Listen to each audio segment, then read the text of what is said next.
Bonjour et bienvenue sur imotélé.net. Le marché attend avec impatience maintenant le lancement des premiers OPCI. Non seulement pour voir comment vont réagir les investisseurs, qu'il s'agisse d'institutionnels ou de grand public, mais aussi pour prendre la mesure de l'impact sur ce marché d'un produit que l'on dit révolutionnaire. Alors pour vous, nous avons interrogé différents professionnels et acteurs de ce marché. Sur ce sujet, bien évidemment. Bernard Baret est le premier intervenant et tout au long de la semaine prochaine, vous entendrez Éric Cosra, Guy Marty et Mike Morris. Bernard Baret, bonjour. Vous êtes directeur de la gestion des fonds immobiliers chez SGAM AI REM, le groupe Société Générale. Alors, une première question. Où en sommes-nous au niveau des OPCI ? Oui, en effet, depuis le temps qu'on parle de la sortie de ces fameuses OPCI, ça peut devenir une véritable arlésienne. Non, en réalité, nous disposons maintenant d'à peu près tous les textes légaux et réglementaires. Ce qu'il nous manque, c'est le véritable texte d'application, c'est-à-dire le règlement général de l'autorité des marchés financiers et l'instruction corrélative. Nous disposons des projets et ces textes devraient sortir d'ici un petit mois, je dirais d'ici la fin du mois d'avril.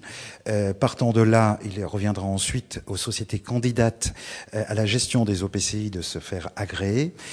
Donc là, cela prendra également un certain délai pour que l'autorité des marchés financiers examine tous les dossiers, etc.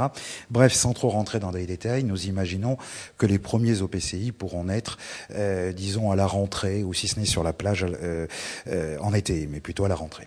Les règles de corporate gouvernance vont à l'évidence jouer un rôle majeur dans le succès de ce projet. Est-ce que le dispositif prévu vous semble correspondre aux préoccupations de tous et en particulier des souscripteurs ? Écoutez, je ne sais pas s'il répond vraiment aux préoccupations de tous, mais ce qui est vrai, vous avez tout à fait raison, c'est que les règles de gouvernance sont tout à fait essentielles aujourd'hui, quel que soit le projet d'ailleurs, que ce soit celui-là ou un autre. Alors là, je ne veux pas trop m'étendre sur toutes les formes possibles d'OPCI, car je pourrais devenir très long, mais disons, pour faire simple, qu'il peut y avoir au moins deux formes d'OPCI, en réalité beaucoup plus, mais l'une dite FPI, Fonds de placement immobilier, qui donc n'est pas dotée de la personnalité morale, un peu à l'instar des fonds communs de placement, et qui sera doté d'un conseil de surveillance, comme les SCPI actuellement. Et puis il y aura une autre forme, les SPICAV. Vous notez la quasi-homonymie avec les SICAV, qui elles seront des sociétés de capitaux dotées de la forme sociétaire et qui en tant que telles disposeront de conseils d'administration, comme les SICAV ou toute société de capitaux. Donc il y aura réellement des organes de gouvernance. Tournons-nous maintenant un peu vers SGAM AI. Allez-vous transformer, vous, vos SCPI en OPCI, compte tenu notamment de l'amendement qui a eu lieu en décembre dernier et que vous allez peut-être d'ailleurs nous rappeler ? Il y a un point qui est en effet très important et qui est en corrélation, comme vous venez de le souligner, avec l'éventuelle transformation des SCPI, c'est que l'ordonnance d'origine prévoyait que les SCPI devaient se réunir en assemblée générale dans les 5 ans suivant la promulgation, l'homologation du règlement général de l'autorité des marchés financiers, afin de se déterminer, oui ou non, voulons-nous nous transformer en OPCI.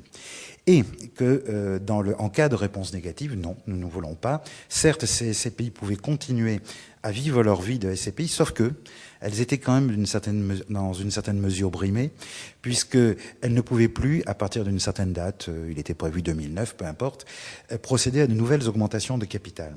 Alors, ce qui a été modifié en décembre dernier, c'est que, certes, ces SCPI, les SCPI vont continuer à devoir prendre une décision, mais que si elles répondent par la négative, eh bien alors là, pour le coup, elles peuvent continuer à vivre leur vie et pouvoir éventuellement procéder à des augmentations de capital, etc. Bref, ceux qui prévoyaient la mort des SCPI, on sent un peu pour leurs frais, puisqu'elles peuvent continuer à coexister avec ces nouveaux véhicules que sont les OPCI. Quels sont alors vos projets en matière d'OPCI ? Allez-vous créer des OPCI ? Nous allons probablement, sans doute, lancer une SCPI. Vous allez me dire, je ne réponds pas à votre question, mais si, car cette SCPI aurait pour vocation de se transformer en OPCI, modulo, bien sûr, la décision que j'évoquais tout à l'heure d'Assemblée Générale. Mais les souscripteurs à cette SCPI seraient avertis d'avance qu'on leur proposera, que c'est le but, une transformation ultérieure, mais sans les difficultés que j'évoquais évoqué à l'instant, parce que dans une forme précise d'OPCI qu'il faudra déterminer, FPI ou SPICAV, probablement FPI, mais je ne peux pas encore l'affirmer de façon certaine. Alors, probablement quand même FPI, parce que le FPI est soumis au régime des revenus fonciers et qu'il permet la déduction des intérêts d'emprunt et que ça peut être intéressant pour des porteurs de parts actuels de SCPI qui demeurent très attirés par ce régime fiscal pour cette raison-là, pour la déductibilité. Et alors, est-ce que ces OPCI que vous allez lancer, notamment celle-ci, mais les futures, je vous le souhaite, est-ce qu'elles seront spécialisées ? Écoutez, les futurs, je ne sais pas, parce que en réalité, le propre du produit OPCI, comme je le disais en introduction, c'est que il est très adaptable, il est très souple, puisqu'il y a de multiples formes d'OPCI. Donc, on peut très bien imaginer en effet des OPCI spécialisés et géographiquement, et typologiquement, et en termes de couple risque-rendement, etc. Et il paraît évident qu'ultérieurement, des gammes d'OPCI seront créées, comportant donc divers produits avec une parfaite transparence quant à leur structuration, de sorte que les clients qui s'adresseront à des cibles de porteurs différents, qui feront leur choix. Je voudrais revenir du coup 2 secondes à l'occasion de cette question sur l'OPCI que nous allons lancer, qui sera donc, je l'ai dit, un OPCI grand public, et qui sera, lui, pour le coup, assez diversifié. J'ai oublié de vous dire ça tout à l'heure, dans la mesure où il pourra éventuellement comprendre des actifs non seulement en France, mais hors France, tout de même dans la zone euro. Pas trop d'exotisme à ce stade-là. Ultérieurement, on verra, encore une fois. Également, il pourra également comporter une certaine dose de produits entre guillemets un peu plus risqués. Je parle de vente en l'état futur d'achèvement de produits blancs, de produits en blanc éventuellement, pour doper un peu le rendement avec un petit côté un petit peu plus risqué, mais ça reste quand même des produits assez core. Ça reste des produits du type buy and hold, vraiment donc de long terme, etc.